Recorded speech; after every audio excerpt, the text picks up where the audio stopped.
Akong i-share sa inyo. Tomorrow, December 10, ay Christmas party po ng mga Pilipino dito sa Romania. So, sobrang dami pong a-attend ng Christmas party. Umabot na raw po ng nasa 300 yung nagpa-reserve. So, di ba guys, pumasok po ako nung Friday kay Madam Emma. Sabi ko, Madam, sabi ko na may Christmas party yung mga Pilipino dito. Kasi nagkukwento siya sa akin eh. Then, nakwento ko, sabi ko, gaganapin yun sa Sunday. Tapos nakwento ko na, alam mo, sobrang dami ng mga Pilipinong a-attend. 100 people na yung nagpa-reserve. Na-attend ka ba ng Christmas party?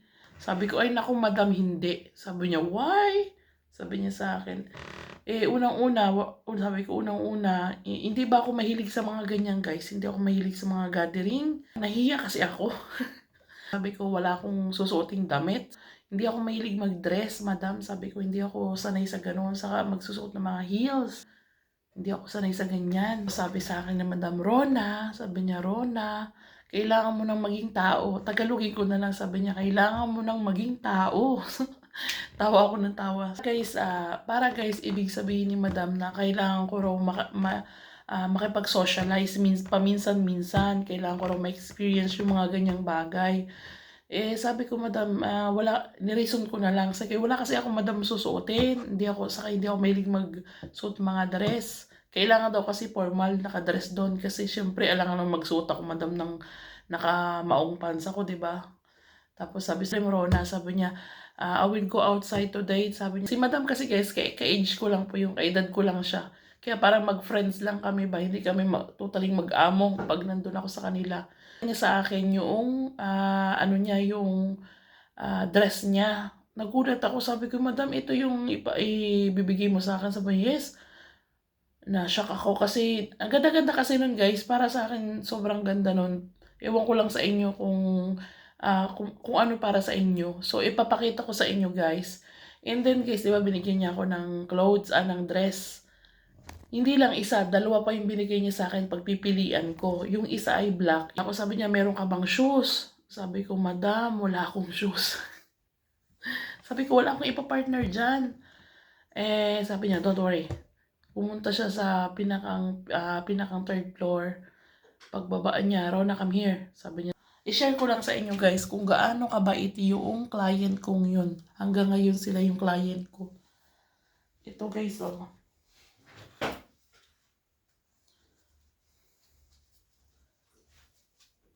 Ito yan. Super guys, sobrang haba. Oh. Sabi ko kay Madam, baka Madam naman ako dito. Tawa siya ng tawa sa akin. Sabi niya sa akin, Rona, pag sinuot niya to sa akin guys as in, sinuot niya to, sabi niya, pagkakasyahin natin yan, Rona. Mabuti na lang guys, may ganito siya, oh. Ayan, ito binigay sa akin. Tapos guys, binigyan din niya ako ng girdle. Yung mga binigay niya sa akin nung client ko, yun yung matagal ko ng client guys, simula nung dumating ako dito sa Bucharest. Until now, nag-work ako sa kanila. Yan yung kinukwento ko sa inyo, may sarili akong susi ng bahay nila. Guys, pinakita ko sa inyo yung mga clothes na yan, yung dress. Hindi dahil gusto kong ipagyabang sa inyo. Pero inyo guys, kasi gusto ko lang i-share sa inyo kung gaano ako kaswerte doon sa client ko na yan. Kung gaano ako kaswerte sa boss ko na yan. Na sobra ang bait. Bihira ka makakita ng ganyan. Yung ganyan na bibigyan ka ng ganyan na dress, hindi lang isa, dalawa pa. Meron pang shoes, meron pang girdle, at meron pang winter shoes.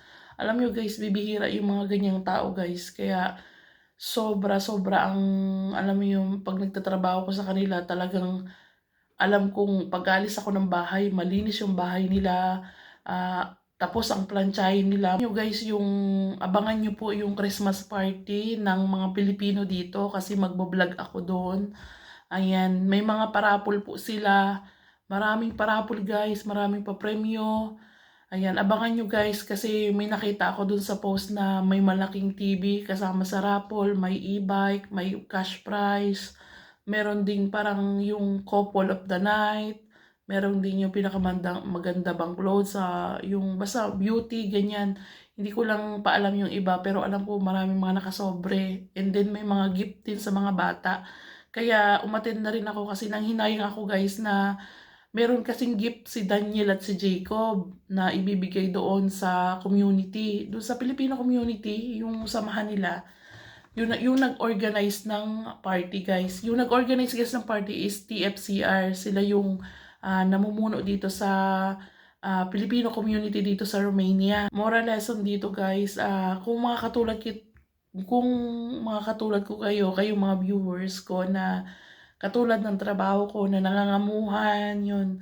So guys, maging mabait tayo sa amo natin at ipakita natin na mapagkakatiwalaan nila tayo sa lahat ng bagay. Kung ano man ang gamit nila, lalong-lalo na sa mga kaperahan, sa mga alahas, sa loob ng bahay dapat ipakita natin na mapagkatiwalaan tayo, masipag tayo sa trabaho, alam mo yung malinis tayo sa trabaho, pulido tayo maglinis. Kaya siguro yan yung nagustuhan sa akin ni Madam. Sa tagal ko na rin naman sa kanila, hindi naman ako bibigyan ng susi niya ni Madam kung hindi ako nila pagkakatiwalaan. Kasi minsan guys, yung amo kong yan ay nasa abroad. Nagta-travel sila. Di ba yan yung kinukwento ko sa inyo na sila ay may-ari ng factory? Pero napaka low profile nila guys. Mayaman yan. Kung pera lang sa pera, may pera talaga sila. Pero hindi sila katulad nung ibang mga mayayaman talaga. Na hindi naman kayamanan, akala mo parang mga umastay, alam mo yun, yung katulad ko na nakaranas akong anuin ba.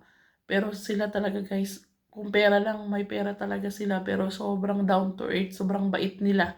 Kasi guys, yung amo kong yan, si Madam Emma, ay nakaranas din niya ng hirap. Kaya sabi niya sa akin na yung yung yung nangyayari daw sa akin sa buhay ko, nakikita daw niya yung pangyayari sa buhay ko sa nanay niya kasi yung nanay daw niya ay same sa situation ko noon. Siya daw ang panganay sa kanilang magkakapatid kasi sila ay apat eh. Panganay sila magkakapatid. Sa akin ni Madam, yung sitwasyon ko raw at sitwasyon ng mama niya noong maliliit pa sila ay parehas katulad nung sa asawa ko.